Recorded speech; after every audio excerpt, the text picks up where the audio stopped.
how do I set some boundaries with my in-laws and have them respect the grandparent role? Or is this a me problem? And if so, how do I work through it? Oh, man. Well, I guess my initial question is, like, where's your husband in all this?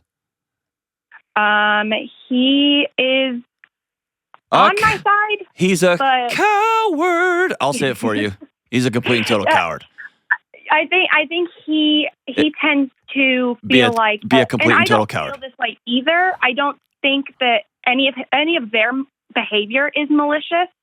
And I think that he looks at it in a different light than maybe I do. And I don't know if it's just because maybe his parents just feel like they are able to be way, way, way more involved whereas my parents are involved, but they kind of take a step back and let us do our own thing and only give advice or recommendations.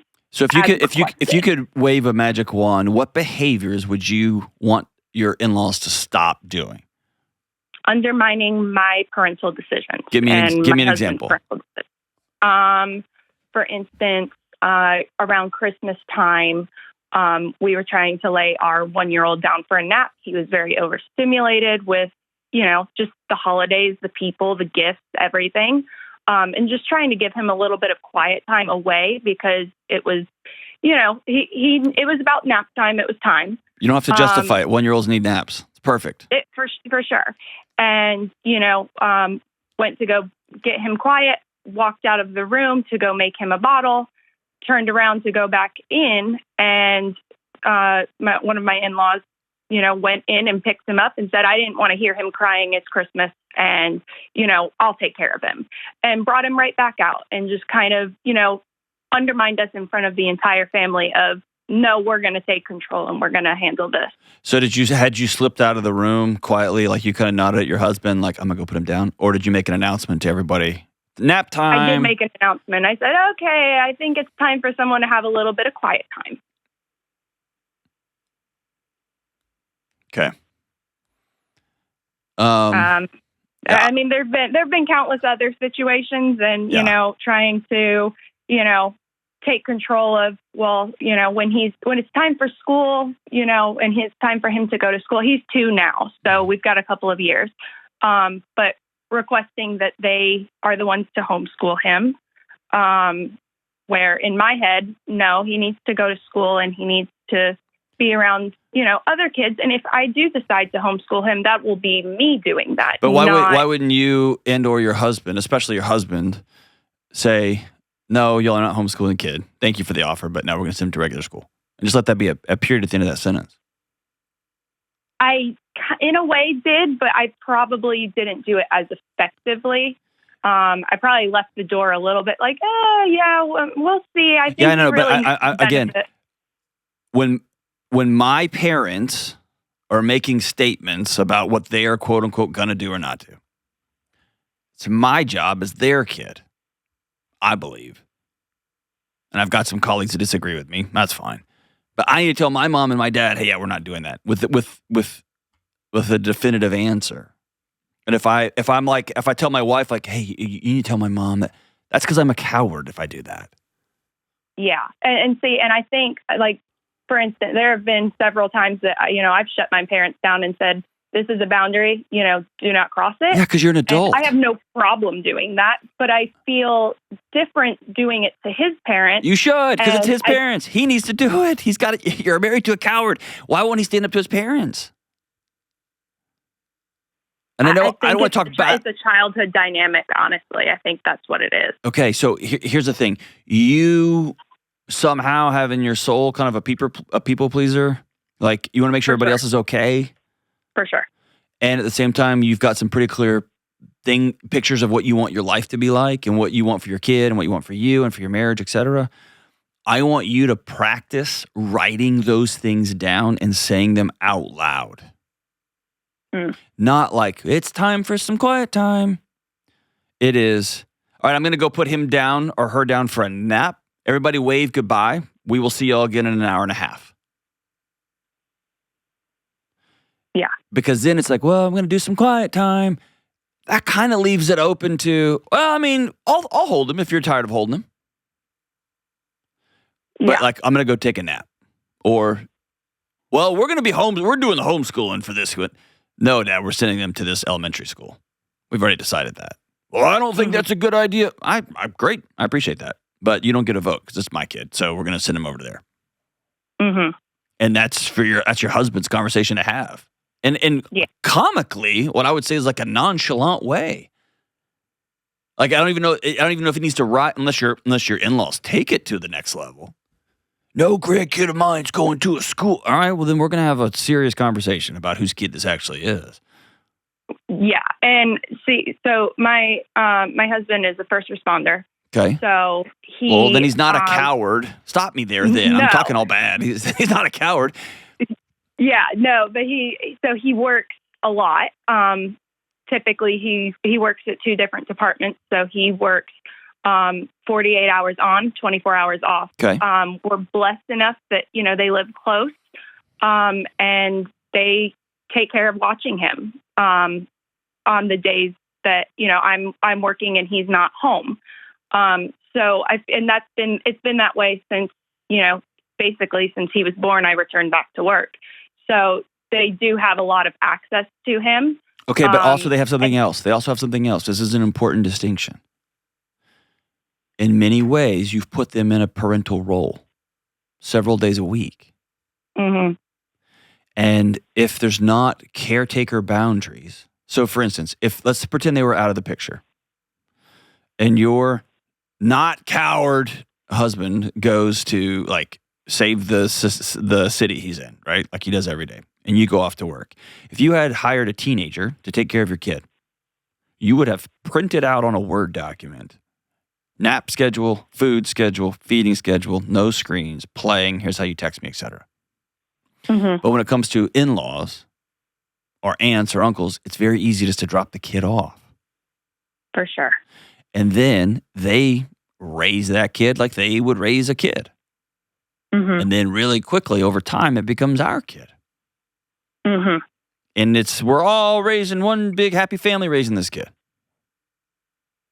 And so really the thing here is you need to be pretty direct. Your husband needs to be pretty direct. Well, y'all need to get aligned, first of all. Yeah. And he might say, actually, I think it'd be awesome if my parents homeschool them. Well, then that's a conversation y'all need to have. Mm-hmm. Right? And then I think y'all need to come back and circle back and say, here is our caretaker expectations. This is going to be different. We're getting them on a new schedule. And then, because again, you guys also want the best of both worlds. You want them to do it exactly as you want to do it, but you want free childcare a couple days a week too. For sure. And so sometimes these boundaries cost you like financially when your in-laws say, well, screw you then. No young kids are going to lecture us on how to raise a baby, right? And that happens. Yeah. I hope it doesn't happen. I know we've been looking into possibly doing like a preschool program a couple days a week, morning time from like 8 to 12 or 8 to 1 or something like that. And I know I've mentioned it and there was kind of like this, like, no, like we love having him. And, but I think it's beneficial especially he hasn't been around other kids like in a daycare type of setting. Like, I think it's important for his own, emotional development to be around other kids. And, I think that kind of got overlooked in the fact of, but wait, no, we want him. Like, we don't, we're losing time with him. Yeah. I guess I'll just, like, socially, like, if a young child is surrounded by sturdy, regulated, caring adults, their socialization is going to be fine. Yeah. Right? They're going to be fine. That's often a proxy for, I don't want to deal with this situation, so I just want them around other kids. Because if you want them around other kids, you can set up play dates. You can have kids over all the time. You can have kids over on Saturdays. I mean, you can make that happen. Mm-hmm. I think that you're trying to avoid the harder conversations. Yeah. And I guess for me, that's a skill I want you to have because you walk around on eggshells in your own house. Yeah. And I just think you deserve more than that. And your husband sounds like he's a gangster, man. He shows up for the least of these in our communities day in and day out. I don't want him walking around eggshells in his own house either. Yeah.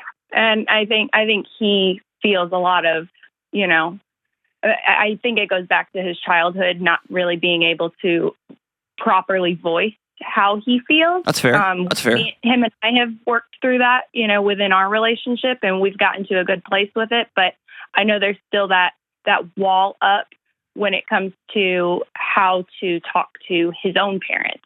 I get that. And it's with difficult conversations, typically. I get that. I mean, yeah. So I think often the conversation about protect and provide, he's an amazing protector and an amazing provider. Mm-hmm. And I think you need to have the conversation, the next level that says, hey, right now, providing for us is less economic. It is family boundaries. Protection for us right now is less about can you fight and can you handle a gun and can you put out a fire. Protection is more, I want what we want for our kid voiced to everybody, whether it's a teacher, whether it's a caretaker, whether it's our in-laws. I want that universal. That's what protection looks like right now. Protecting our son's heart and mind. And Absolutely. When you frame it that way, often it sinks in a little bit differently. Mm-hmm. You get what I'm saying? Yeah, for sure. Because here's, I think at the end of the day, I think your frustration is with him, not with your in-laws. That's fair. That's very fair. And if your frustration's with him, I think he has a right to know that you're this frustrated with him. Yeah. Is that fair? Absolutely. Okay. And can I tell you something else? Y'all aren't crazy. You're not crazy. He's not crazy. This isn't like a unique thing. It happens to everybody. Good to know. It just sucks. Like you're not broken. Your family's not falling apart. Nothing like that. This is just the worst. Yeah. And here's what makes it even extra worse is probably your in-laws are pretty great. Oh, they 100% are. They're just doing the best they can with what they got because they don't have that printed off piece of paper in front of them. Absolutely. Yeah, I like I said, I know that they're, anything that they do, it's not malicious at all. We're so grateful, and I'm so grateful for everything with them, but I'm just trying to figure out that healthy boundary, and I think you got it spot on. Well, and the healthy boundary, I think for you is, I think you need to define that for yourself. And here's what's annoying. It won't feel a certain way. Do you get what I'm saying? Mm-hmm. Like you think there's going to come a moment when it feels so good or feels so peace. It's just that feeling is just going to morph and move. Because your kid's going to turn 4 and you're going to want to put him down for a nap. And then it'll be like, they don't need a nap. He's 4. Let's go out with. And then it's. Or your husband's going to have a picture of what it looks like on Saturday and you're going to have a different picture of what it looks like. So, like, it's just a common thing, happens all the time. Y'all aren't broken. But I think it's being honest about, hey, husband, we've worked so hard on us talking to each other. This is the next layer. Absolutely. And I feel like it's your responsibility to help lead the charge with your parents and vice versa. And so y'all get it out on the table because he might say, I love the idea of my parents being my parents homeschooling. I love it. I love that idea. And you might be like, no way, Jose. That's the conversation to have. Then the boundary part just becomes y'all just saying, we're going to bite the bullet and we're going to say our boundaries out loud. And we're going to hope that everybody respects them. And we're going to deal with it when they don't. But thank you so much for the call. You're not broken. You're not failing. Your marriage is probably amazing. Like things are good. This is just a common thing that comes up in a high majority of first-time parents, second-time parents, whatever. And it's just deciding what do we want for our kid and how do we develop the courage to communicate that to everybody.